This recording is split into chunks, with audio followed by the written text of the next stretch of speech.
जय श्री राम मित्रों।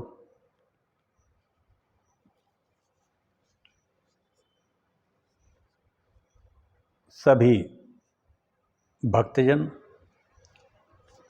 दयालु, भक्तिमयी माताओं, सभी भक्तजन, सभी को मेरा प्रणाम। ये मार्कंडेय की कथा, मार्कंडेय पुराण की कथा कह रहा हूँ। बहुत अत्यंत उच्चतम श्रेणी की कथा है। यहाँ ये पक्षी जैमिनी ऋषि के प्रश्नों का उत्तर देते हैं, और जो उत्तर देते हैं और जो प्रश्न होते हैं, इसी से मार्कंडेय पुराण का निर्माण या रचना हुई। आइए हम सब मिलके इस पुराण को सुने। छोटा सा मंगलाचरण करते हैं, इसके बाद कथा को कहेंगे। नमोस्तु रामाय सलक्ष्मणाय देव्यै च तस्यै जनकात्मजायै। नमोस्तु रुद्रेन्द्रयमानिलेभ्यो नमोस्तु चंद्राग्निमरुद्गणेभ्यः। जग मंगल गुण ग्राम राम के, जग मंगल गुण ग्राम राम के। दानी मुकुट धन धर्म धाम के। नमोस्तु रामाय सलक्ष्मणाय देव्यै च तस्यै जनकात्मजायै। नमोस्तु रुद्रेन्द्रयमानिलेभ्यो नमोस्तु चंद्राग्निमरुद्गणेभ्यः। नारायणं नमस्कृत्य नरं चैव नरोत्तमं देवीं सरस्वतीं व्यासं ततो जयमुदीरयेत्। प्रत्येक व्यक्ति के हृदय में वो परमात्मा अपने सूक्ष्म रूप से उपस्थित रहते हैं। ऐसा इस धरती का कोई जीव नहीं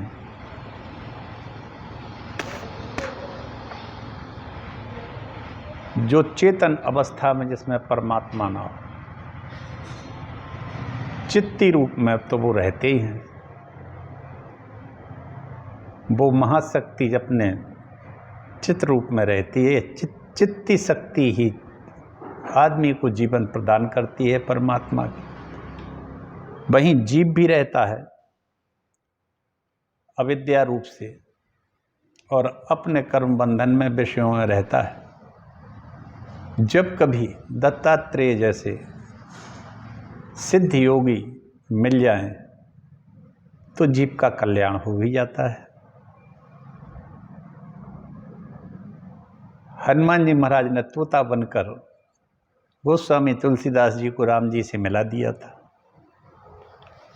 सुख बन के कहा था, चित्रकूट के घाट पर भई संतन की भीड़, तुलसीदास चंदन घिसे तिलक देत रख। यही सुखदेव मिल गए थे परीक्षित को। उन्होंने भी साक्षात्कार करा दिया था। भगवान कृष्ण तो सभी को मिले ही हैं, राम जी सबको मिले ही हैं, लेकिन इनके पीछे एक एक गुरु का योगदान रहा।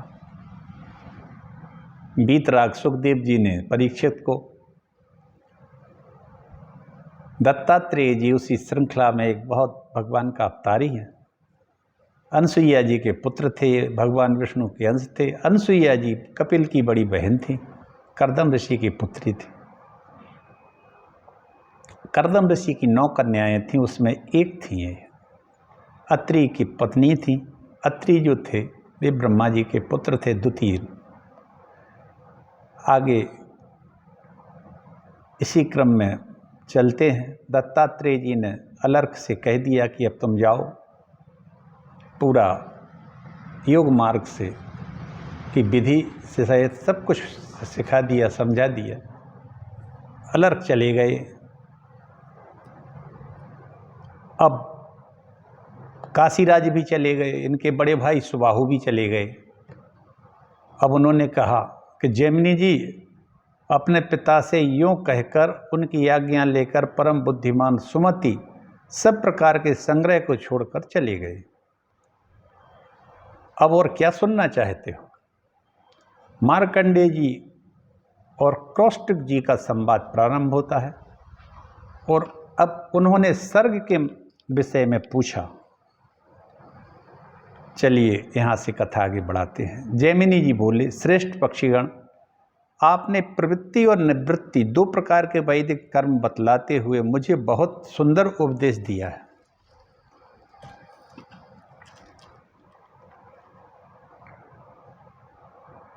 अहो, पिता की कृपा से आप लोगों को ऐसा ज्ञान है।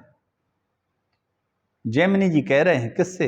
पक्षीगणों से। जो चार पक्षी बैठे हैं सुक्रस मुनि के पुत्र हैं, वो चारों पिता के श्राप बस पक्षी की योनि में समय बिता रहे हैं अपना। तो आपने प्रवृत्ति और निवृत्ति दो प्रकार के वैदिक कर्म बतलाते हुए मुझे बहुत सुंदर उपदेश दिया है। अहो, पिता की कृपा से आप लोगों को ज्ञान है जिससे इस पक्षी योनि यानी त्रियग योनि में भी को प्राप्त होकर भी आपने मोह का त्याग कर दिया है। जैमिनी जी ने कहा उन पक्षियों से, तुम लोग पिता के श्राप के कारण पक्षी हो, ये तो ठीक है, हो गया जो हुआ, लेकिन आपको इस योनि में आकर मोह नहीं हुआ, ये सबसे बड़ी बात है। क्यों कि गोस्वामी जी ने लिखा है रामायण में, मोह सकल व्याधिन कर मूला, पुण्य पुनिते उपजह बहुसूला। ये श्रेष्ठ पक्षीगण, आपने प्रवृत्ति और निवृत्ति दो प्रकार के वैदिक कर्म बताए। आप लोगों ने मोह को त्याग दिया है। आप लोग धन्य हैं, क्योंकि उत्तम सिद्धि की प्राप्ति के लिए आप लोगों का मन आज भी पूर्व अवस्था में ही स्थित है। जैसे आप मनुष्य लोग के रूप में थे, वैसे ही आज भी आपकी बुद्धि है, इसमें कहीं कोई गड़बड़ नहीं हुआ। विषय जनित मोह उसे विचलित नहीं कर पाते। मेरा बड़ा भाग्य है कि महर्षि मार्कंडेय ने मुझे आप लोगों का परिचय दिया। आप सब प्रकार के संदेहों का निराकरण करने में सबसे श्रेष्ठ हैं। इस अत्यंत संकटपूर्ण संसार में भटकते हुए मनुष्य को बिना तपस्या किए आप जैसे संतों का संग प्राप्त होना दुर्लभ है। जैमिनी ऋषि कहते हैं उन पक्षियों से, इस संकटपूर्ण संसार में भटकते हुए मनुष्यों को बिना तपस्या किए आप जैसे संतों का संग प्राप्त होना दुर्लभ है। मैं तो ऐसा समझता हूँ कि प्रवृत्ति और निवृत्ति एवं ज्ञान के विषय में आप लोगों की बुद्धि जैसी निर्मल है, वैसी दूसरी किसी की नहीं है। यदि आपका मुझ पर अनुग्रह है तो मेरे लिए आगे बताई जाने वाली बातों का पूर्ण रूप से वर्णन करने की कृपा कीजिए।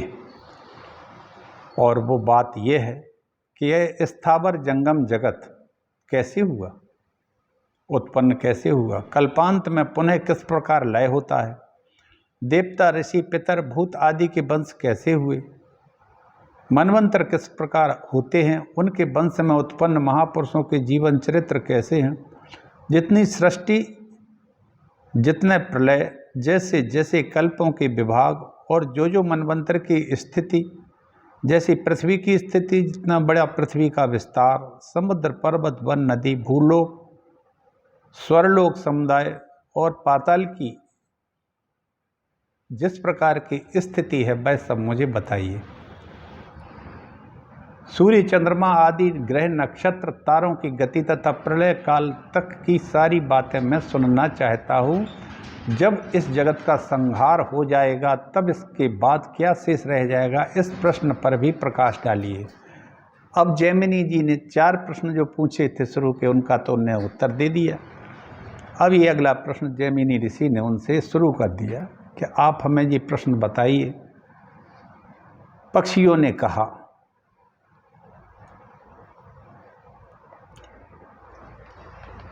हम आपके पूछे हुए विषयों का वर्णन करते हैं, सुनिए। पूर्व काल में मार्कंडेय जी ने ब्राह्मण कुमार कौष्टुक जी से, जो परम बुद्धिमान व्रत स्नात और शांत स्वभाव वाले थे, एक कौष्टुक ऋषि हो गए। ये बड़े योग्य और बड़े बुद्धिमान थे। ये मार्कंडेय जी के पास गए। उन्होंने इसी प्रश्न को पूछा था मार्कंडेय जी से। ये पक्षियों ने जैमिनी ऋषि से कहा और कहा कि उन्होंने जो जवाब उत्तर दिया उसको मैं तुम्हें बतलाता हूँ।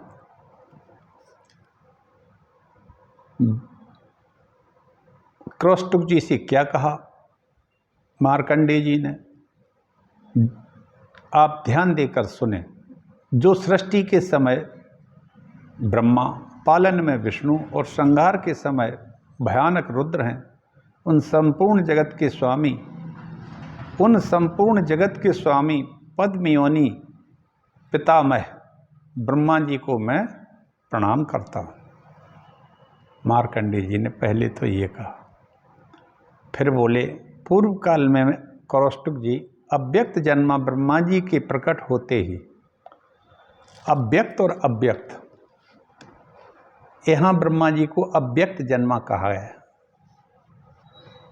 प्रकट होते ही उनके मुख से क्रमशः पुराण और वेद प्रकट हुए। पूर्व काल में सबसे पहले अव्यक्त जन्मा ब्रह्मा जी की सृष्टि हुई और उनसे वेद पुराण प्रकट हुए। फिर महर्षियों ने पुराण की बहुत सी संहिताएं रची और वेदों के भी सहस्त्रों विभाग किए। धर्म, ज्ञान, वैराग्य और ऐश्वर्य, धर्म, ज्ञान, वैराग्य और ऐश्वर्य, ये चारों महात्मा ब्रह्मा जी के उपदेश के बिना सिद्ध नहीं हो सकते थे। ब्रह्मा जी के मानस पुत्र सप्तऋषियों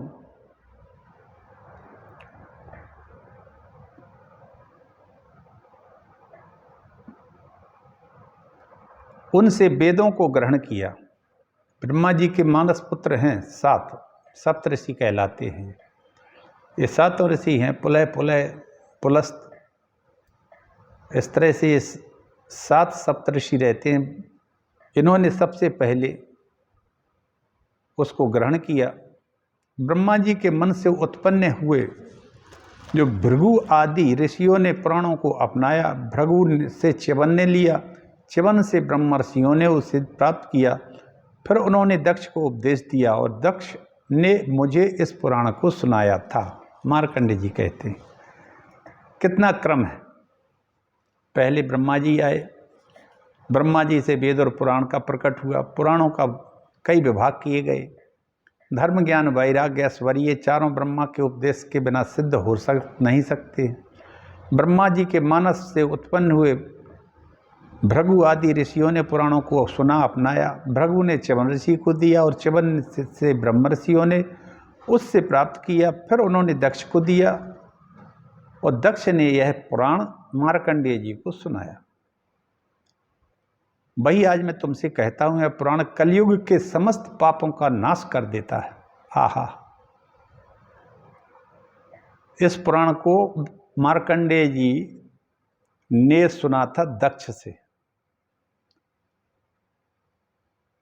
और इस पुराण कलयुग के समस्त पापों का नाश करने वाला है, जो संपूर्ण जगत की उत्पत्ति के स्थान, अजन्मा, अविनाशी, आश्रय स्वरूप, चराचर जगत को धारण करने वाले तथा परम पद स्वरूप हैं, जिन्हें आदि पुरुष ब्रह्मा कहा जाता है, जो उत्पत्ति, पालन और संहार के कारण हैं, किसी के औरस पुत्र न होकर स्वयंभू हैं। इसलिए भगवान ब्रह्मा जी को स्वयंभू कहा जाता है। और जो शिव जी की पिंडी हैं, शिवलिंग हैं, 12 ज्योतिर्लिंग हैं, तो इनमें कई जो हैं वो स्वयंभू हैं, स्वयं उत्पन्न है, ये किसी के द्वारा स्थापित नहीं है। जिनमें संपूर्ण विश्व प्रतिष्ठित है, जो हिरण्यगर्भ, हिरण्यगर्भ लोक सृष्टि में लगे रहने वाले परम बुद्धिमान हैं, उन भगवान ब्रह्मा जी को नमस्कार करके मैं परम उत्तम भूत वर्ग का वर्णन कर आरंभ करता हूँ। ये पंचभूत समुदाय है, इसकी अब व्याख्या शुरू की। सर्ग की, प्राकृत सर्ग कहलाता है, जिसको अब ये मार्कंडेय जी से बोल रहे हैं क्रौष्टुक जी के लिए। क्रौष्टुक जी ने प्रश्न किया था उत्पत्ति, सृष्टि, उत्पत्ति, पालन और संहार के विषय में। मार्कंडेय जी कहते हैं, क्रौष्टुक जी, भूत समुदाय 5 की संख्या में जानने के योग्य हैं। विविध स्रोतों से युक्त हैं, महत तत्व से लेकर विशेष पर्यंत उसकी स्थिति है, उनमें किसका कैसा लक्षण और किसके रूप में कितनी भिन्नता है, इन सब बातों का ज्ञान कराते हुए भूत समुदाय का वर्णन करता हूँ। इस भौतिक जगत में, इस भौतिक जगत, अब यहाँ ध्यान रख देने लायक बात यह है, भौतिक जगत होता है जो बनाया जाता है, बाह्य जगत जिसको अपन कह सकते हैं। इस भौतिक जगत का जो कारण है उसे कहते हैं प्रधान। उसी को महर्षियों ने अव्यक्त कहा है, इस प्रधान को, और वही सूक्ष्म नित्य और सत स्वरूपा प्रकृति है। इस भौतिक जगत का जो कारण है उसे कहते हैं प्रधान। यह अव्यक्त रहता है और इसी का नाम सूक्ष्म नित्य प्रकृति है। सृष्टि के आदि काल में केवल ब्रह्म था, जो नित्य अविनाशी अजर अमर अप्रमेय, उसका दूसरा कोई आधार भी नहीं है। वह गंध रूप रस शब्द और स्पर्श से रहित भी है। वह ब्रह्म कैसे? गंध से, रूप से, रस शब्द और स्पर्श, ये पांच जो चीजें हैं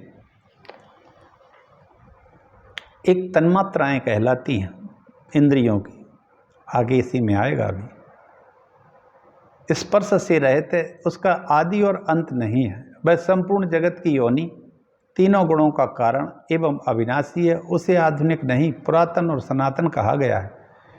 वह ज्ञान विज्ञान का विषय नहीं है। प्रलय के पश्चात उस ब्रह्म से ही सब कुछ व्याप्त था। प्रलय के बाद उस ब्रह्म से ही सब कुछ व्याप्त था। मुने, फिर सृष्टि काल आने पर गुणों की साम्यावस्था रूप प्रकृति, अब तीन गुण होते हैं। एक तो होता है तमस, जिसको तामस, एक रजस राजस, और एक सत्व यानी सात्विक गुण। जब ये तीनों अपनी साम्यावस्था में एक जैसी रहते हैं, जैसे वात पित्त कफ साम्यावस्था में जब रहते हैं, तो आदमी का शरीर जो है बहुत स्वस्थ रहता है, क्योंकि वात पित्त कफ से ही हर प्रत्येक जीव का निर्माण होता है। तो जब साम्यावस्था में रहते तो व्यक्ति की आयु या जीव की आयु अपनी पूर्ण होती है। जैसे आदमी की आयु, मनुष्य की आयु 100 वर्ष है, तो 100 वर्ष तक जिएगा। यदि साम्यावस्था में, ये समान अवस्था में है, और विकृत अवस्था में हो जाएंगे तो ये उस शरीर को जीर्ण करके उसको नष्ट कर देते हैं। तो ये प्रकृति में भी तीन गुण हैं, रजोगुण, तमोगुण और सतोगुण।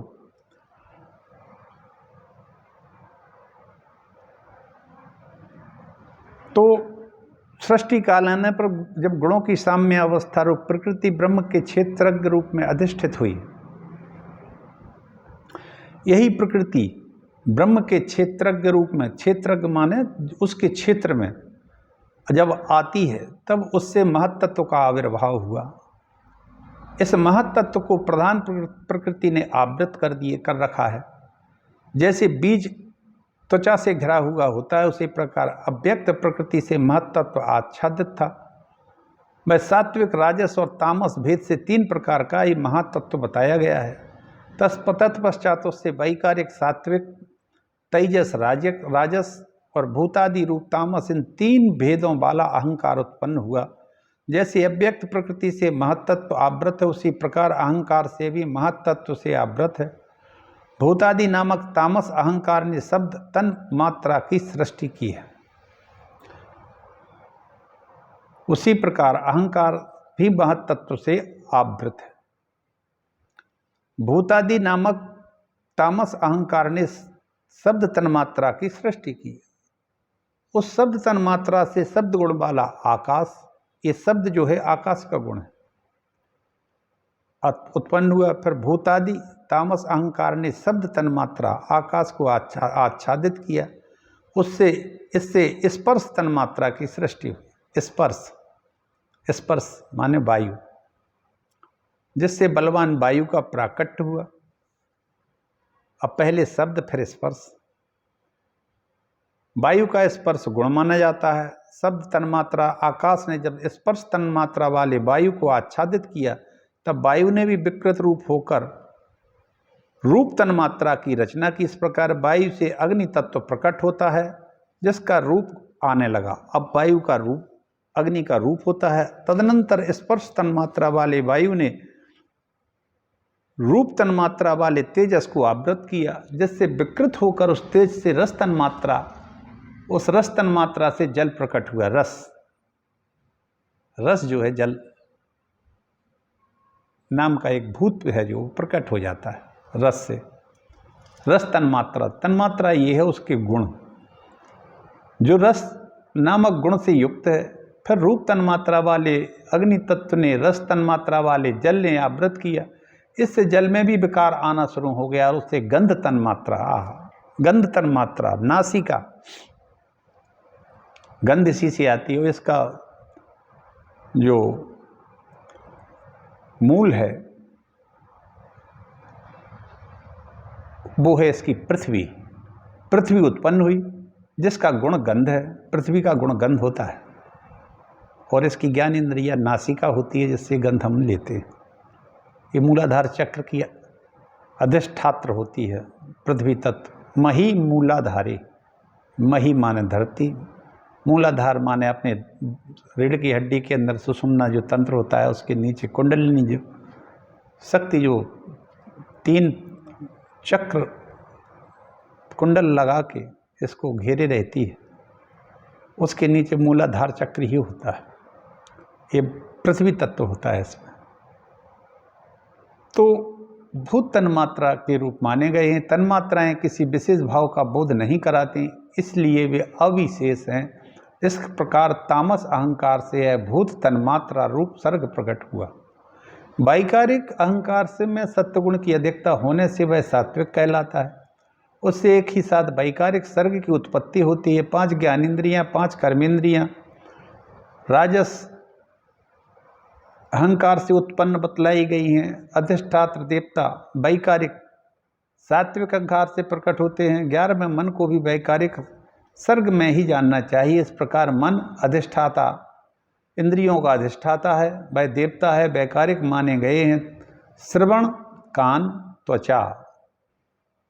त्वचा चर्म, नेत्र आँखें, जिह्वा जीभ और नासिका, ये 5 इंद्रियां शब्दादि विषयों का ज्ञान कराने के लिए हैं, इसलिए इन्हें ज्ञानेंद्रिय कहते हैं।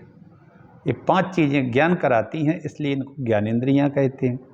शब्दादि विषयों का, दोनों पैर, गुदा, उपस्थ यानी लिंग, दोनों हाथ और बाक मुँह, ये 5 कर्मेंद्रियां हैं। इनसे क्रमशः चलना, मल त्याग करना, रति के आनंद का अनुभव करना, शिल्प रचना करना और बोलना, ये 5 इनके कर्म हैं। शब्द तन्मात्रा युक्त आकाश स्पर्श तन्मात्रा वाले वायु में प्रविष्ट है, इसलिए वायु 2 गुणों से युक्त होता है। उसका अपना गुण स्पर्श है, उसके साथ आकाश का शब्द भी रहता है। इसी प्रकार शब्द और स्पर्श ये 2 गुण रूप में प्रवेश करते हैं, इसलिए अग्नि शब्द, स्पर्श और रूप इन 3 गुणों से युक्त होता है। फिर शब्द, स्पर्श और रूप इन 3 का रस में प्रवेश होता है, इसलिए रसात्मक जल को 4 गुणों से युक्त समझना चाहिए। शब्द, स्पर्श, रूप और रस ये चारों गंध में प्रवेश करते हैं और उससे मिलकर ये सब ओर से पृथ्वी को आवृत कर लेते हैं। कौन कौन? शब्द, स्पर्श, रूप और रस। शब्द, स्पर्श, रूप और रस ये पृथ्वी को आवृत कर लेते हैं और 5वां एक गंध उसको में बदल जाते हैं, गंध में प्रवेश कर जाते हैं, उससे मिलकर सब ओर से पृथ्वी को आवृत कर लेते हैं। इसलिए पृथ्वी 5 गुणों से युक्त होती है, माने शब्द, स्पर्श, रूप, रस और गंध। पृथ्वी 5 गुण, आकाश 1 गुण शब्द से,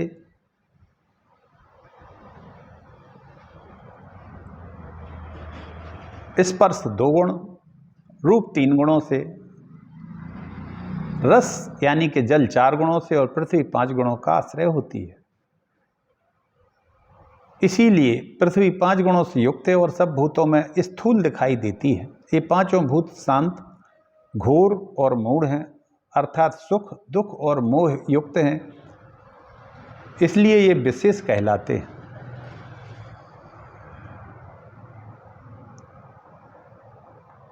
इसलिए विशेष कहलाते हैं। परस्पर प्रवेश करने पर ये एक दूसरे को धारण करते हैं। ये महत्त्व से लेकर विशेष पर्यंत सभी भूत एक दूसरे से मिलकर और परस्पर आश्रित होकर एक संघात को ही अपना लक्ष्य बना जब पूर्ण रूप से एक हो जाते हैं, तब पुरुष से अधिष्ठित होने के कारण प्रधान तत्व के संबंध से अंड की उत्पत्ति होती है। वह अंड जल के बुलबुले के समान क्रम से बढ़ता है और जल पर स्थित रहता है। उस प्राकृतिक अंड से ब्रह्मा नाम के प्रसिद्ध क्षेत्रज्ञ पुरुष भी अब वृद्धि को प्राप्त होते हैं। वे ब्रह्मा ही सबसे प्रथम शरीरधारी होने के कारण पुरुष कहलाते हैं। भूतों के आदिकर्ता ब्रह्मा जी सबसे पहले प्रकट हुए। उन्होंने चराचर सहित संपूर्ण त्रिलोकी को व्याप्त कर रखा है। अंड के गर्भ स्थित उन महात्मा ब्रह्मा के लिए मेरु पर्वत ही पर्वत गर्भ को ढकने वाली झिल्ली है। अब इस ब्रह्मांड में, इस अंड में, इसके गर्भ में स्थित उन महात्मा ब्रह्मा जी के लिए मेरु पर्वत, अब एक मेरु पर्वत तो हो गया ब्रह्मांड में, ही गर्भ को ढकने वाली झिल्ली हुआ। अन्य पर्वत जरायु जैसे हुए और समुद्र भी उस गर्भाशय का जल था। उस अंड में ही देवता, असुर, मनुष्य सहित संपूर्ण जगत उत्पन्न हुआ। पर्वत, द्वीप, समुद्र, नक्षत्र मंडल के साथ त्रिभुवन का आविर्भाव होता है। वह अंड क्रमशः जल, अग्नि, वायु, आकाश और तामस अहंकार के द्वारा बाहर से आवृत है। ये आवरण एक की अपेक्षा दूसरे 10 गुने बड़े हैं। तामस अहंकार उससे 10 गुने बड़े महत्त्व के द्वारा आवृत रहता है और महत्त्व भी उन सब के साथ अव्यक्त प्रकृति के द्वारा घिरा हुआ है। इस प्रकार इन 7 प्राकृतिक आवरणों से यह अंड आवृत रहता है। इस प्रकार ये 8 प्रकृतियां एक दूसरे को आवृत करके स्थित हैं। यह प्रकृति नित्य है और उसके भीतर ही वे पुरुष हैं जो तुम्हें ब्रह्मा के नाम से बताए जाते हैं। अब संक्षेप में पुनः इस विषय का वर्णन सुनो। जैसे कोई पुरुष जल में डूबकर फिर निकलते समय जल को फेंकता है, उसी प्रकार ब्रह्मा जी भी प्रकृति को हटाते हुए उससे प्रकट होते हैं। अव्यक्त प्रकृति को क्षेत्र बताया गया है और ब्रह्मा जी को क्षेत्रज्ञ बताया गया है। यह संपूर्ण जगत क्षेत्र और क्षेत्रज्ञ का रूप है, ऐसा समझना चाहिए। इस प्रकार यह प्राकृतिक सर्ग का वर्णन हुआ। इसके भीतर अधिष्ठाता रूप से क्षेत्रज्ञ विराजमान रहता है। प्राकृत सर्ग ही प्रथम सृष्टि कहलाती है। और क्रौष्टुक जी, यही प्राकृतिक सर्ग है जो प्रथम सृष्टि कहलाती है। एक ही परमात्मा के विविध रूप। क्रौष्टुक जी ने कहा, भगवान आपने ब्रह्मांड की उत्पत्ति का तो यथावत वर्णन किया है तथा महात्मा ब्रह्मा जी के प्रादुर्भाव की बात भी बतलाई। भृगुकुल नंदन, अब मैं आपसे यह सुनना चाहता हूँ कि प्रलय के अंत में जब कि सबका उपसंहार हो जाता है, उस प्राणियों की सृष्टि नहीं हुई होती है, तो फिर शेष क्या रह जाता है अथवा कुछ रहता है कि नहीं?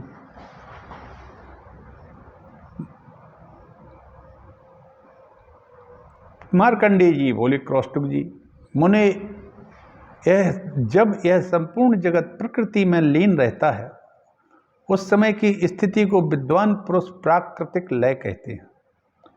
जब अव्यक्त प्रकृति अपने स्वरूप में स्थित होती है तथा महत्त्वादि विकारों का उपसंहार होता है, उस समय प्रकृति और पुरुष समान धर्मा निष्क्रिय होकर निर्विकार होकर रहते हैं। उस समय सत्य और तम समान रूप में परस्पर ओतप्रोत रहते हैं तथा जैसे तिल में तेल और दूध में घी रहता है, उसी प्रकार तमोगुण और सत्वगुण में रजोगुण घुला मिला रहता है।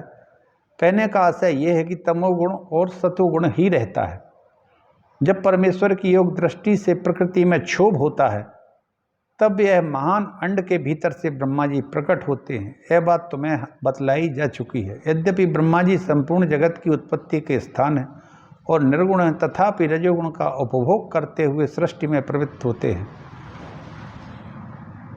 वैसे तो ब्रह्मा जी निर्गुण हैं, लेकिन ये रजोगुण से ही सृष्टि की उत्पत्ति करते हैं। कहने का आशय ये है कि रजोगुण में दोनों गुण मिले रहते हैं, तमोगुण और सतोगुण, या ये कहें कि रजोगुण तमोगुण और सतोगुण में व्याप्त रहता है।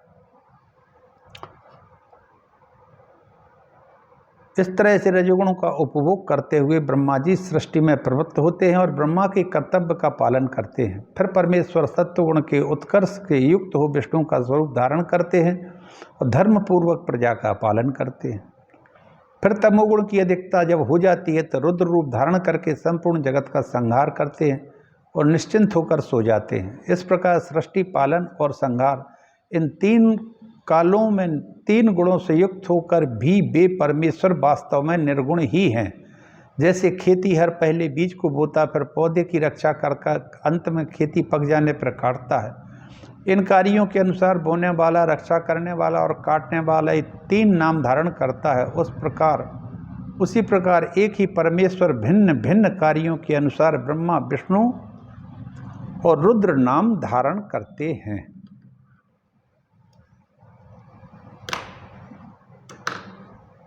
इसी के साथ मैं आज की इस वाणी को अपनी को विराम देता हूँ। जय श्री राम।